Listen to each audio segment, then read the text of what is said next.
شرمیلا صاحبہ، ابھی تک جو یہ خصوصی کمیٹی ہے اس میں یہ پورا معاملہ زیر بحث ہے، ایک ذیلی کمیٹی بھی بن گئی، تو تاحال حکومت ابھی تک سامنے کیوں نہیں رکھ پائی اپنا جو پورا مسودہ ہے تاکہ اس پہ ڈیبیٹ ہو سکتی؟ کمیٹی کے اندر تو کم از کم اتفاق رائے کے لیے اس کو سامنے رکھنا چاہیے تھا نا؟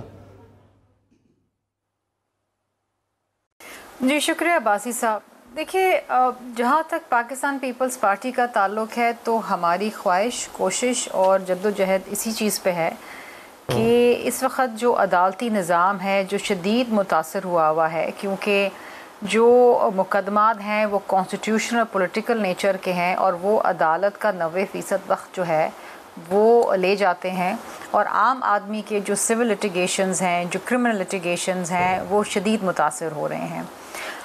چارٹر آف ڈیموکریسی میں بھی میاں محمد نواز شریف صاحب اور شہید محترمہ بینظیر بھٹو صاحبہ نے بھی بڑے سوچ اور وچار کے بعد یہ نقطہ رکھا تھا کہ ایک فیڈرل کانسٹیٹیوشنل کورٹ ہونا چاہیے.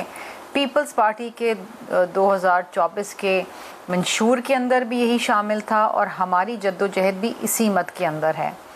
دیکھیے دس از دا موسٹ امپورٹنٹ امینڈمنٹ، آپ سمجھ لیں، اور اسی کے ارد گرد پھر ججز کی اپوائنٹمنٹس، فیڈرل شریعت کورٹ کی کانسٹیٹیوشن، صوبوں کی ایکول ریپرزنٹیشن، یہ تمام چیزیں، موڈیلٹیز، جو طریقہ کار ہے وہ اسی سے جو ہے وہ منسلک ہے.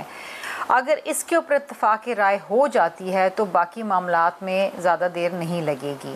اور ان پرنسپل یہ بات تو طے ہے کہ جس طرح ابھی کامران صاحب نے بھی بتایا اور میں نے ان کی 1-2 پریس کانفرنسز بھی سنی، اس میں بھی انہوں نے کہا کہ جی یہ بات تو اس پہ اگری کرتے ہیں کہ جی کانسٹیٹیوشنل مقدمات ایک الگ نوعیت کے ہیں اور ان کو الگ یا بینچ سنیں یا الگ سے عدالت بنے.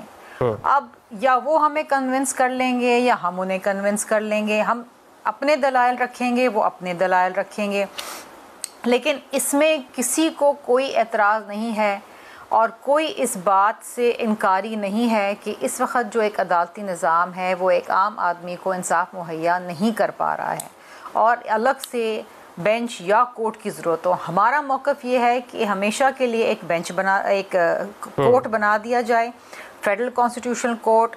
اس کے ججز کی تعیناتی کا ایک طریقہ کار بھی ہم نے 175B کے اندر اپنی دیا ہوا ہے جو ہمارا مسودہ ہے. کس طریقے سے ہوگا اس میں ہم نے نہ صرف پارلیمان کی ریپرزنٹیشن رکھی، ہم نے بار کی بھی ریپرزنٹیشن رکھی ہے، ہم نے سپریم کورٹ کی بھی ریپرزنٹیشن رکھی ہے. سب کی مشاورت سے ہم نے یہ نہیں کہا کہ جی حکومت فیصلہ کرے. دیر از باقاعدہ اس میں ممبران ہیں اور اس ممبران میں سب شامل ہیں اور وہ ایک بنا کے پینل جو ہے نام ریکمنڈیشنز وہ ڈیسائیڈ کریں گے کہ کس نے وہاں پہ آگے جج بننا ہے. ٹھیک ہے، صدر کو بھیجیں گے اور بتائیں. جی بالکل. And I think this is very fair because دیکھیے دنیا بھر کی پارلیمنٹری ڈیموکریسیز کے اندر یہ طریقہ کار ہوتا ہے کہ پارلیمنٹ کا ایک اوور سائٹ ہوتی ہے. دیکھیے صرف پاکستان کی بات نہیں، یہاں پر تو اس پہ سیاست کی جا رہی ہے نا. اس کے اوپر کہا جا رہا ہے جی کہ یہ ایک پرسن اسپیسیفک ہے، 25 سے پہلے ہو، 25 کے بعد ہو، فلاں ہو، یہ ہو، وہ. ایک روایتی طور پہ سیاست ہوتی ہے اور ایک جماعت جو شدید ملک کی ساکھ کو متاثر کرنے میں لگی ہوئی ہے، جوڈیشل ریفارمز کو متاثر کرنے میں لگی ہے، اس کا یہی کام ہے.